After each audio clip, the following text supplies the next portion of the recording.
একটা লড়াই হয়েছে ফ্যাসিবাদের বিরুদ্ধে, আরেকটা লড়াই হবে দুর্নীতির বিরুদ্ধে বলে মন্তব্য করেছেন বাংলাদেশ জামায়াতে ইসলামীর আমির ডাক্তার শফিকুর রহমান।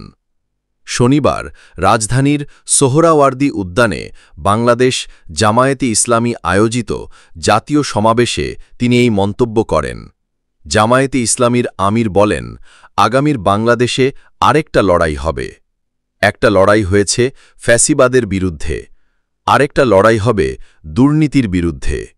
সেই লড়াইও আমরা জয়লাভ করব। ডাক্তার শফিকুর রহমান বলেন, আজকের সমাবেশের আয়োজন করতে গিয়ে, এখানে আসতে গিয়ে আমাদের 3 ভাই ইন্তেকাল করেছেন। তাদের জন্য আল্লাহর কাছে দোয়া করি, আল্লাহ তাদের জান্নাত দিন, পরিবারকে ধৈর্য ধরার তৌফিক দিন।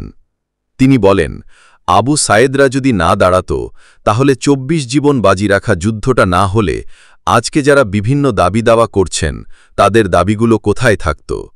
সুতরাং আমাদের প্রিয় শহীদদের হেয় করা যাবে না, অহংকার করা যাবে না, কোনো রাজনৈতিক দলকে অপমান করা যাবে না। যদিও কেউ এগুলো করে